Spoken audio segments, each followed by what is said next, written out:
It's no secret the world of Game of Thrones was written as a counter to The Lord of the Rings. George R.R. Martin wanted to tell a story where the morality of his characters couldn't be divided into a clear binary of good and evil.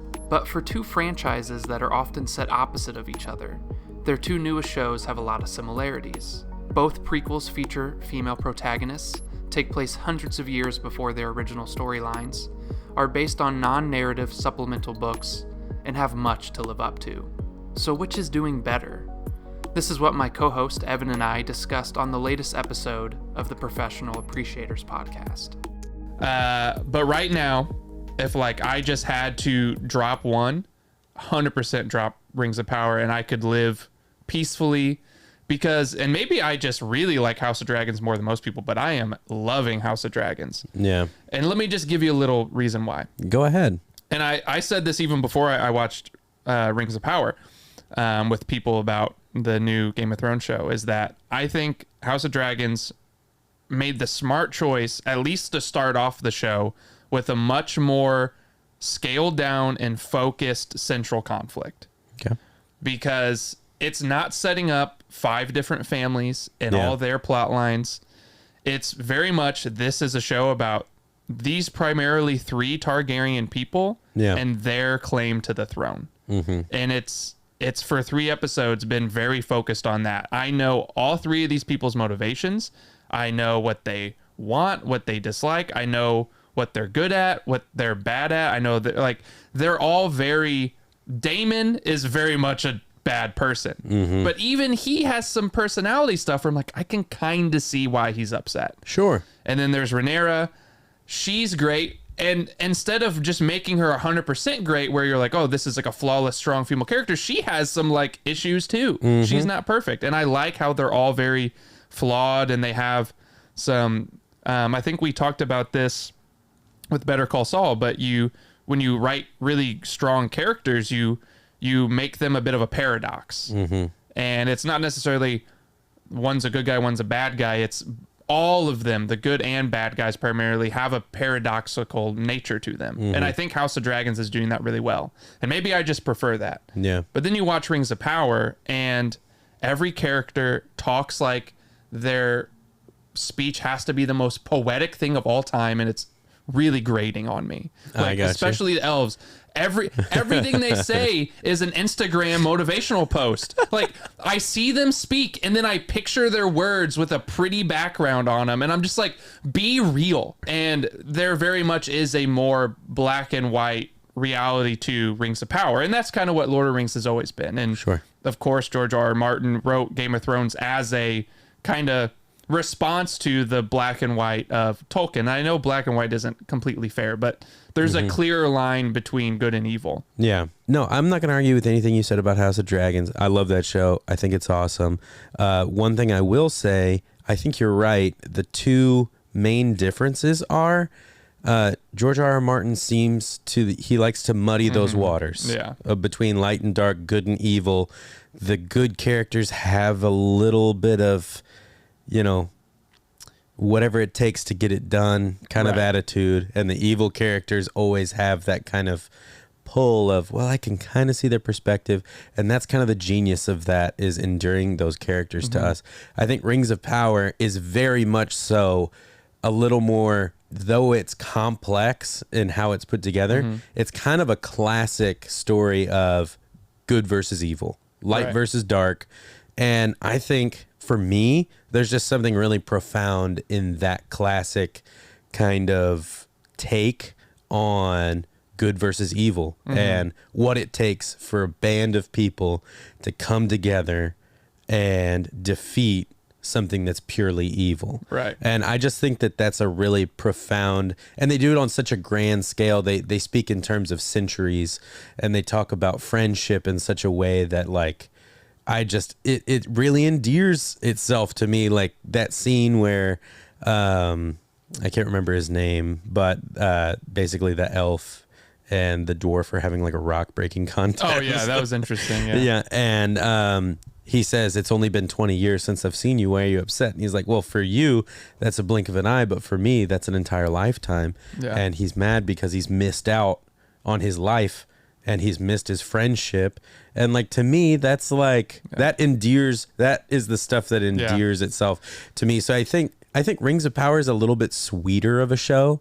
It has, you know, real, it's making an effort to have like a real love story. Right. It's making an effort to have real stories about what friendship looks like and what sacrifice looks like for people that you love. Game of Thrones is a little bit of a different show because it's just so political and so matter of fact about like, this is what we have to do to like further our line, or, you know, whatever it is. It's much more kind of like devastating in that way, where Rings of Power just is a little sweeter. It's got a little sugar in the bitter, you know? And to me, that classic storytelling and battle between light and dark, good and evil. What does it take for good people to come together and overcome something that's just pure evil? I like that. I'm just drawn to that. So that's, you know, well, I feel like before like the Tolkien fans get on me, like I'm not a Tolkien hater. I do not hate his world. I love the Lord of the Rings movies. So obviously I like those types of stories. Sure. I just feel like with Rings of Power, it doesn't yet have what the original storyline has in terms of, it's the same morality in the universe, but you're instantly endeared to the hobbits and Gandalf and all those guys, Aragorn, and you see how evil infects these good people. That's where like the interest and the intrigue and the tension comes from. As of now in Rings of Power, the whole idea of how evil like infects like good, perfect places is very slow. Like it's not happening yet. And I'm going to say this about Rings of Power. I feel like you can tell they're trying to introduce so much at once that it's like really, you can tell it's like, it's really fast. Like no one is really getting their due. Yeah. That's, like anytime they cut away to a different part of the world, I'm like, wait, go back. I want to like see more of that. I want to learn more about that. And so I will say the first couple episodes have been tough just because you're like trying to keep up, trying to understand the culture in the world and like the different people groups, where they come from, what their motivations are. And they are having to like speed through it kind of. You see them juggling very much. Whereas in House of Dragons, you don't see those. You don't see behind the scenes of the storytelling kind of juggling stuff. Like you see that in Rings of Power, where that's why I liked the first episode so much, is it felt like it had a very focused arc where you open with young Galadriel talking to her elder brother about, you know, like, how do you know when something's actually good and when something's actually evil? And you start with that. Yeah. It cuts away. You see her hunt for Sauron. No one believes her. Everyone else wants to leave. And then it gets to the end, and you get introduced to other characters, but it finally gets to the end with Galadriel having to make that decision. Yeah. And, you know, you get her brother's answer where it's like, once you actually experience darkness, that's how you know. Yeah. And so she makes that choice. And I was like, okay, everything here had a very focused arc. Was everyone's we've been introduced is struggling with like, is everything still good, or is there evil, and are we going to be naive to evil or not? I felt like there was a very clear focus. Yeah. And so even though we were cutting everywhere, everyone was kind of dealing with that problem. Episode 2 was very unfocused for me. I was like, everyone's storyline is completely different. Everyone's wanting and struggling with different things, and that's all well and good, but like right now it's not coalescing. Yeah. So that's where I kind of wanted to like turn the TV off. No, and I completely hear all of that. I will say I think it's hard to say what show is better. I will say I think my personal preference leans a little towards Rings of Power. Right. But I think from like a note-taking perspective, the House of Dragon is probably a better, air quotes, better made, better written show right now. Well, let us know which one you like better. Do you lean more towards House of Dragons? Do you lean more towards Rings of Power? Let us know what you're more excited about. what you want to see coming. And if you're a big Tolkien head and you know like all the stuff, hey, please let us know.